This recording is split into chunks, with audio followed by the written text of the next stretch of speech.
Assalamualaikum warahmatullahi wabarakatuh. Halo teman-teman, di sini kami dari kelompok 2 akan menampilkan sebuah video yang bertemakan mengenai pertumbuhan dan perkembangan manusia. Namun sebelum itu, anggota dari kelompok kami ada Kak Isabella Valentiani Harahap, lalu ada Kak Anita Sari, lalu ada Ahida Aulia Rahma, yang selanjutnya ada Kak Anissa Oktaviana, dan yang terakhir ada Kak Ikhwan Fahrizal. Lalu mari kita beralih pada pembahasan materi tersebut. Bagaimana tahapan-tahapan pertumbuhan dan perkembangan? Mari kita simak bersama. Tahapan pembentukan embrio sampai janin. Tahapan ini biasa disebut fase embrionik yang dibagi menjadi beberapa tahap, yaitu fertilisasi, morula, blastulasi, gastrulasi, neurulasi, dan organogenesis. Kedua, tahapan menjadi bayi dan anak-anak. Pada tahap ini, bayi sudah bisa bernapas. Organ-organ tubuh juga sudah bisa bekerja walaupun belum maksimal. Pada tahap menjadi anak-anak, mulai terjadi perkembangan secara emosional maupun sosial. Ketiga, tahapan menjadi remaja sampai dewasa. Masa remaja. Manusia sudah mengalami pubertas di mana perubahan fisik sangat cepat, terjadi perkembangan organ reproduksi. Mulai bersikap mandiri, mencari jati diri, mampu berpikir kritis dan logis. Masa dewasa. Tahap ini mulai ditandai dengan berhentinya pertumbuhan fisik. Organ-organ tubuh juga mengalami peningkatan kemampuan serta kematangan berpikir maupun mental. Lebih bersikap mandiri, prima, dan bertanggung jawab. Keempat, tahapan bagi yang sudah dewasa atau masa lanjut. Pada tahap ini, organ-organ tubuh akan mengalami penurunan secara fisiologis dan mulai tidak bekerja secara maksimal. Tidak hanya itu, fungsi psikomotorik dan kognitif juga mengalami penurunan. Pola-pola perkembangan afektif pada manusia, yakni pola dasar dari proses perkembangan manusia. Gambaran polanya yaitu 1. Kepercayaan dan kenyamanan pada anak usia 1 tahun ke bawah. Jadi, perlakuan dari lingkungan mempengaruhi tingkat kepercayaan dan kenyamanan anak. 2. Bebas malu dan ragu pada anak usia 1-3 tahun, yaitu muncul perasaan bebas untuk beraktivitas tanpa ada rasa malu dan ragu, sehingga anak perlu diberi ruang dan juga waktu. 3. Inisiatif dan kesalahan pada anak usia 3-5 tahun. Ia sudah mulai menguasai badan serta geraknya, sehingga inisiatif geraknya perlu diberi ruang ekspresi agar tidak merasa bahwa dirinya melakukan kesalahan. 4. Rasa ingin membuat dan rasa tidak mampu pada anak usia 6-11 tahun, yaitu muncul rasa ingin membuat sesuatu dibarengi rasa tidak mampu, sehingga perlu ruang untuk mengerjakan karya dan hasilnya diapresiasi. 5. Identitas diri dan kebingungan. Pada usia remaja, anak secara fisik dan mental sudah lebih matang dan sudah mempunyai perasaan, pemikiran, dan pandangan tentang lingkungan sekitarnya. Ia akan berpikir bagaimana posisi dirinya dalam lingkungannya, yang dapat diperbandingkan dengan apa yang dialaminya sendiri. 6. Keakraban dan keterpencilan. Pergaulan anak memunculkan sebuah keakraban di antara teman-temannya.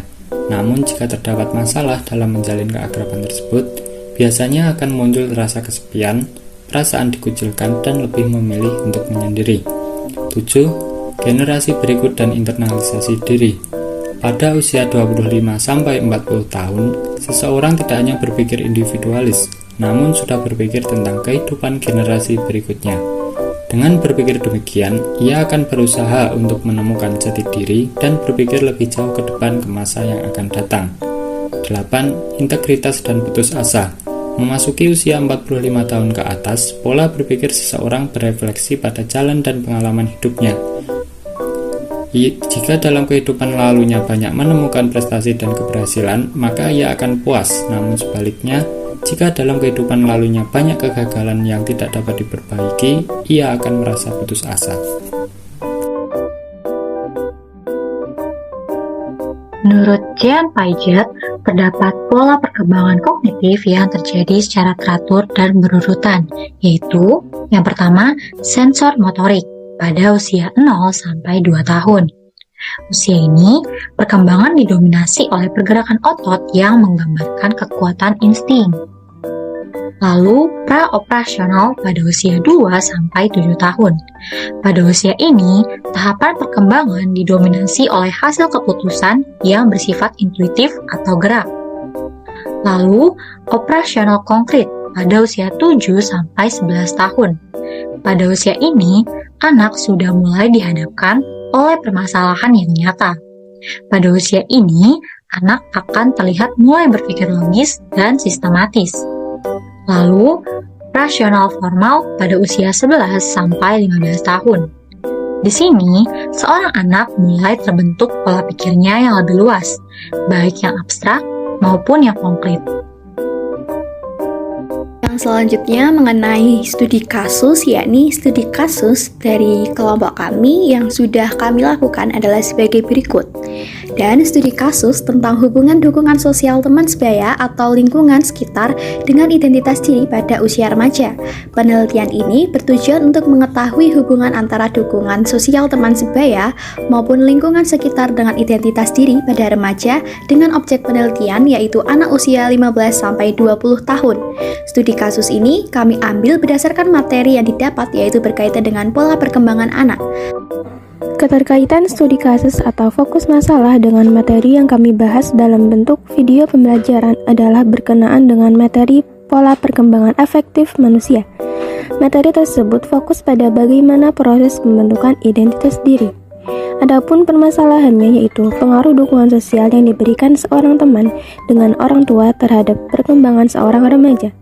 Hal ini sejalan dengan pandangan atau teorinya Erik H. Edison tentang pola perkembangan afektif yang menyatakan bahwa usia remaja mengalami fase berpikir tentang lingkungan sekitarnya. Jadi, kami melakukan penelitian mengenai hal tersebut terhadap remaja usia 18-20 tahun serta pengaruhnya terhadap pembentukan identitas diri. Dapat kami simpulkan bahwa materi dengan studi kasus kami ada keterkaitannya, yaitu sama-sama membahas mengenai pertumbuhan maupun perkembangan anak, yang mana ternyata lingkungan keluarga dan pertemanan sangat mempengaruhi hal tersebut. Lalu, metode pengumpulan data penelitian ini dilakukan dengan kuesioner yang telah kami sebar melalui media sosial berupa Google Form. Ada sebanyak kurang lebih 25 responden yang mengisi kuesioner tersebut. Lalu, hasil penelitian ini dapat diambil kesimpulan bahwa setiap individu dominannya sering menerima dukungan sosial dari kelompok teman sebayanya. Dukungan sosial yang diberikan teman sebaya itu dirasa memberikan kenyamanan yang baik, fisik maupun psikologis yang memberikan kekuatan pada mereka. Lalu, kesimpulan yang kedua adalah pada hal ini, berdasarkan kuesioner yang kami bagikan, anak berusia 17-20 tahun lebih mendapat dukungan sosial pada teman sebaya daripada orang tuanya. Rasa memiliki empati yang besar pada temannya, namun di saat yang bersamaan tetap merasa kesepian ketika dihadapkan dengan lingkungan yang baru. Lalu, kesimpulannya adalah hal ini berarti terdapat hubungan positif yang sangat signifikan antara dukungan teman sosial sebaya maupun lingkungan dengan identitas diri pada remaja. Solusi. Berdasarkan penelitian yang kami lakukan, diketahui bahwa anak berusia 17-20 tahun mendapatkan dukungan sosial yang lebih dari teman sebaya daripada orang tua.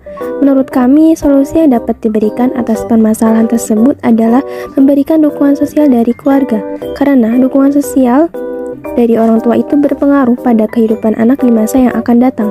Oleh karena itu, orang tua harus sadar bahwa mereka tidak hanya memberikan fasilitas, tetapi juga menjadi sahabat untuk anaknya, apalagi di usia remaja, yaitu usia di mana sedang mengalami banyak perubahan, baik itu perubahan fisik, kognitif, sosial, mental, maupun emosional.